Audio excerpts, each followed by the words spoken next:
Hey, you want to be friends? Do you want to be best friends?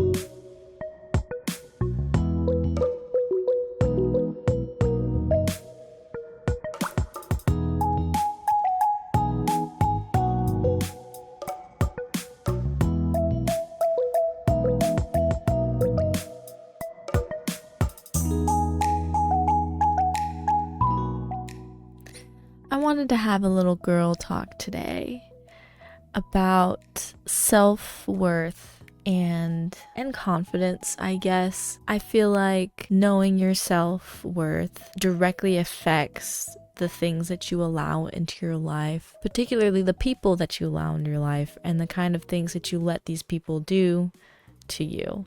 And what I have in my head is self-worth and how that directly correlates to romantic relationships. And I'm no romance guru, but I just have a particular girl in mind when I say all of this. So when I think about my own self-worth, it's something that I don't think about on a day-to-day basis. And I think that's the goal. I think a lot of people have this notion, you hear it all the time, that confidence has to do with like faking it till you make it. And sure, that could be an element of confidence, but that still places your confidence on something to kind of be achieved and something to kind of be earned, if that makes sense. When you fake it till you make it, essentially you're faking it until you feel like that is you. And that could maybe be good advice if you need confidence quick and fast. Say, say you're at the mall and you really need to find a shirt in your size and you don't want to talk to the sales associate. So you can just fake it till you make it. I'm a rich lady who shops all the time and have no problem talking to sales associates. And you go and you walk up and you get what you have to do done.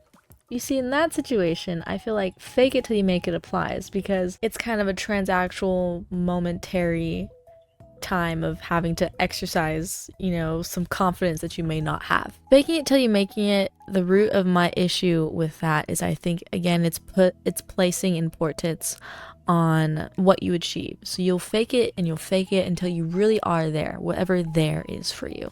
Maybe you fake it till you make it until you're the successful person in your mind, whatever level of success that warrants.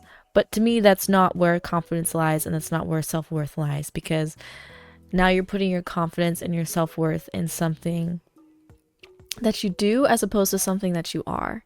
And so that's why I feel like understanding your self-worth has that element in it, but it also has a little bit more. So I feel like in my own life, the way I've understood my own self-worth growing up, and I don't think I ever really started questioning or doubting what that was until my early 20s, because I don't know, maybe I was just a super healthy young girl growing up.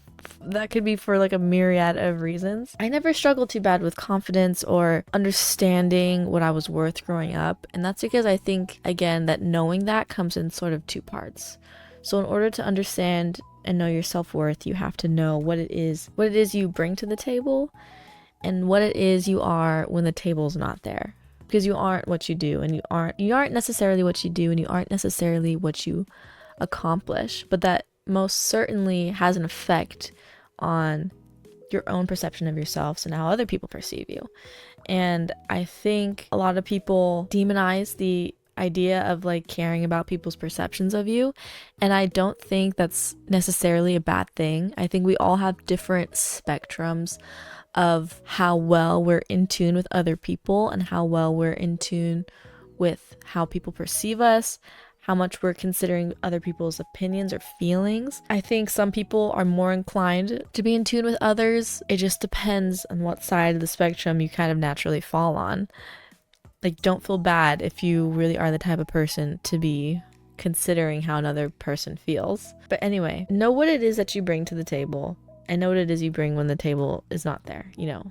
In other words, know your worth in a practical, physical, tangible kind of way, what it is you do, what it is you're capable to do, what it is you like doing, and then the things that you are when you're not worried about a product, you know, just your characteristics in a way, your heart and your soul and your spirit. The first thing I feel like needs to be answered when you think about how well do I know my self-worth is to be able to list 5 things that you like doing, or 5 things that you're good at and 5 things that you like doing. I have this theory that if you have an understanding of 5 things that you're good at and 5 things that you like doing, you're always going to have some sort of direction in your life.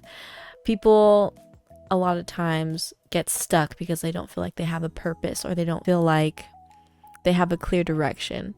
But from my understanding, I know people like to really narrow in on what it is that they are called to do on this earth and what it is that they were meant to do. But I don't believe that we're really meant to do anything of that nature. I don't think there's any one thing that we're just so aligned and meant to do in life, because I don't know, I can't fathom that being the truth. As generations change and cultural standards change and different skill sets are needed, you evolve as you get older and the family that you're placed in, and like all these factors affecting the things that you like and the things that you're good at. Again, and I talked about this in a video before, like, stop being afraid to make the wrong decision.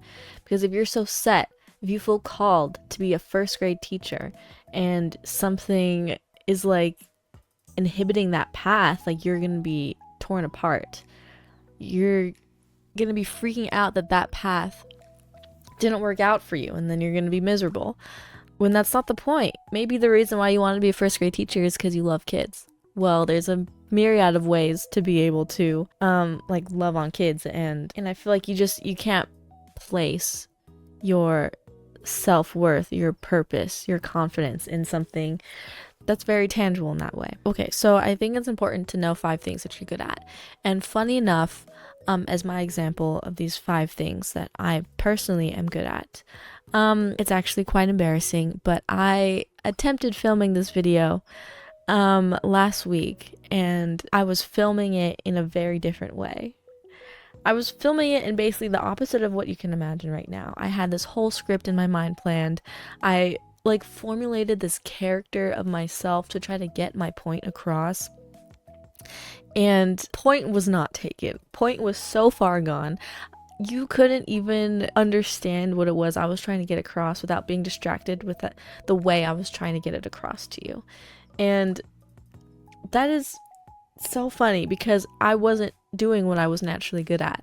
You know, I was trying to do something different. I was trying to do something outside of my normal purview, and I think that's fine. It's great to try things like that, but I already had a grasp of what it was that I was good at, and I tried to achieve what I wanted to achieve by doing something I wasn't so good at. And now that video has been scrapped, and I hope no one ever sees it. But I think that also has to do with self-confidence I think it also has to do with self-worth, because I think a lot of self-worth has to do with the idea of working hard towards something, or just living your life as best as you can and doing it in a way that's not with the intent to prove something. The impression that I got from my first try filming this video was that I was trying so hard for someone to understand my point. I was trying so hard to prove a point, and it was coming across so poorly. It came across not at all how I would normally come across naturally as me, and it came across kind of negatively, and people don't respond well to that. I didn't respond well to that. I couldn't even listen to myself back watching that video. And it just goes to show you that whenever you're in that state of trying to prove yourself, trying to prove your self-worth, prove it to yourself, prove it to other people, like, you're constantly just gonna be digging yourself into a corner. Because you know when you're just really trying to get someone to understand your point of view, and you just cannot, the other person cannot for the life of them pick up what you're putting down. And other days where you're just lollygagging like I am now, you'll be talking to someone and you'll be like, you really know when you know you know, you know? And the other person will be like, yes. I feel like it really does have to do with your mindset, because when you're so adamant about like getting your point across, at being correct, at proving yourself, at proving your worth, it's not going to be well received, and people don't want to adapt to that. People don't want to listen to that, and you'll be misunderstood, as opposed to when you're just kind of taking things as they come. I feel like whenever we enter a state of trying to prove ourselves for anything, we get naturally frustrated and angry. And that's why I feel like there's so much lore around angry women. And I think that's because culturally, women are like constantly, this is just like how I see the way we are today. I just feel that tangible sense of women constantly trying to prove themselves. For whatever reason, there's obviously a lot of standards in place for anyone in any stage of life, depending on where you live, depending on the kind of culture you're in, depending on your family. People are going to have expectations of you. And I feel like in my demographic, a Gen Z woman in America, there is a lot of pressure to do a lot of different things. Some people will pressure you to go through this traditional route of life and womanhood and motherhood. And there's people pressuring you to be the antithesis of that, where you're working really hard and you're a boss bee and, you don't need no man. And then there's expectations to think a certain way depending on who you talk to. And I feel like women are constantly, or I feel this pressure. I won't say women. I'll just say that I feel this pressure to be a certain way, the right way, depending on who you talk to. And it makes you angry and frustrated, because then you're always in a state of trying to prove yourself to another set of standards, another set of values. And my theory, I know this is a far stretch, but my theory is why there is so much lore about women being angry and women like hating their periods. This is like such a far stretch, but hear me out. I feel like it's been a long time in media for like women to get their period, and they're dreading this like life stage. It's comical because it's like a weird bodily function, and women get frustrated that they have to live with this sort of ailment and do all the same things a regular person does during their day to day, and it makes them feel like life is just that much harder for them. And it's like just another thing to kind of be angry at. It's another thing to kind of joke about and view negatively.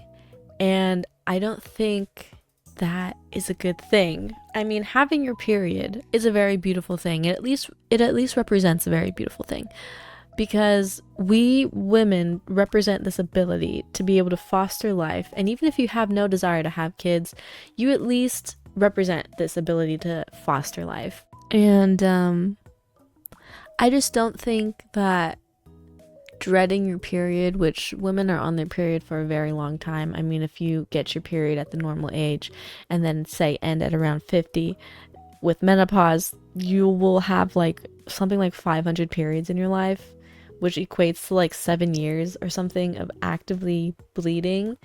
And there's already enough things in life to be angry about, be frustrated with.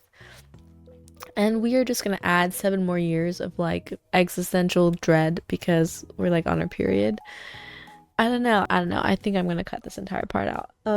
Anyway, back to knowing your worth. You have to know what it is you're good at. You have to know what it is you like doing. And those things will have moments where they overlap. You won't always be good at the things that you like, and you won't always like the things that you're good at. Does that make sense? Yeah. I think that if you always understand what it is you like, what it is you're good at, and you're always learning and growing about the things that you like, and you're learning about the things that you're good at constantly, that always gives you something to do, and it always gives you something to work towards, and it'll always give you a direction in life instead of being set on one thing to achieve or to get done. Because as soon as you place your value and your worth in that, like that is so fickle. Like that will fall through in a second. At that point, you're just putting your self-worth in like odds and chance, and people aren't always lucky and people aren't always blessed. That's just the way things are. But if you understand what it is you like doing, what it is you're good at, then these avenues of life to take you to do something that's good, to take you to do something that's fulfilling, something that makes you happy, even though I would argue that doing something that's fulfilling is more important than doing something that necessarily makes you happy all the time. That is where I feel like your true self-worth kind of lies. You know, it's not in that sense of faking it till you make it, fake it till you get where you want to be, because what are you going to be when you get there? You know, now where's your self-confidence? Now where's your self-worth? It's nowhere, you know. And again, when you're trying to prove yourself all the time to people, that's saying that you're not understanding who you are intuitively. You don't know the kind of person you are. You don't know the characteristics you possess. You don't know if you're friendly, if you're very stern. You don't know if you're very people-oriented, or you're very, just all these different characteristics that might make up your personality.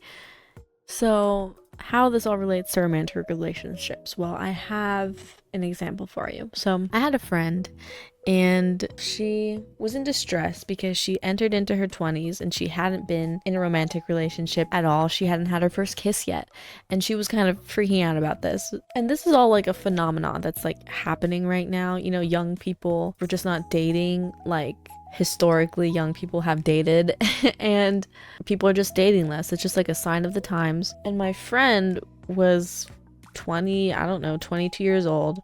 She hadn't had her first kiss yet, and she kind of came to this conclusion, well, I've had no romantic interests, you know, I haven't had my first kiss yet, therefore I must not be kissable. But I understand how distressing that can be. Like, you go long enough through your adolescence and then through your young adulthood, and people haven't really expressed interest, at least not the people that you wanted to, and you're probably in distress. You're probably freaking out about something that could be wrong with you. But the truth is, there was nothing wrong with her. She was a great girl. It's just we live in this era where people don't really date that much. And so she started going on all these Hinge dates, right? She started going on all these Hinge dates, which she absolutely hated because dating is exhausting. But she went on these Hinge dates because she started to think time was running out for her. She started to feel like there was no one around her. She kind of just had this itch to get her first kiss over with because there's so much social expectations to have had your first kiss already, you know, at our age, like in our 20s. And what happened in all these Hinge dates? I mean, I'm not knocking online dating. It's very possible and very likely for you to find someone and have a healthy relationship from online dating. But the problem was, she was now on Hinge to prove a point. Now she was trying to prove her ability to be someone who's dateable, to be someone who's kissable. She was now on there to prove to herself and to other people that she was able to date casually. And that leads me to another thing about self-worth is, and this might be an unpopular opinion because I know this is sort of the route people take with dating. And I don't think it's necessarily bad, but I just very strongly believe that you don't have to date romantically to be able to find out about yourself. I feel like there are so many avenues of love, of relationships of any kind, friendships, family, co-workers, like neighbors, like there's so many avenues in life to like express love and learn about yourself in relationships that is not complicated and no strings are attached. And I feel like you can know what it is you want in a romantic relationship without having to dip your toe in the waters, if you will. I don't think you necessarily have to date to figure out what it is that you want from a romantic relationship, because that is going to be very difficult on your heart and very difficult on your mind, because not only are you navigating yourself and how you feel through all of this, now you're adding this other person into the mix with all these convoluted factors playing a role into what it is you think you want. And obviously, as you date, as you mature, naturally your grasp of what it is you want out of a romantic relationship is going to change. But again, if you have like the 5 things that you know you're good at and the 5 things that you like doing, as a basis of self-worth, if you understand 5 things that you just value as a human, that is gonna knock off probably so many potential dates that you could have had. And maybe people like going on dates. Maybe that's fun for them. But to me, that just sounds like a waste of time. Not only are you wasting your own time, but you're wasting this other poor person's time who's trying to find love, if you will. I don't know. I don't think you should use dating as a means to get to know yourself. And anyway, forget even romantic relationships. Even in a friendship, if you understand 5 things that you value, the friends that will mesh the best with you are just naturally gonna find their way to you. They're naturally gonna gravitate to you. You're not gonna have to force it. It's not gonna be like, as much as I wish life was like life of a first grader, where you just like hang out with someone and you're like, hey, you wanna be friends? Do you wanna be best friends? Like, life isn't like that anymore. But like, I feel like people who struggle with their self-worth, they get stuck with not knowing what to do. They get feeling like they're stuck in life when really there's so much to do. I feel like there's so much to learn about yourself, and the more you learn about the self, the more it propels you to do other things in your life. I feel like there's nothing stopping you. And suddenly now you're placing your worth in things that you value. You're placing your worth in things, all these little cups you get to put your self-worth in. And that's much healthier, I think, than placing it all in one box or faking it until you fill a certain cup of success in your mind.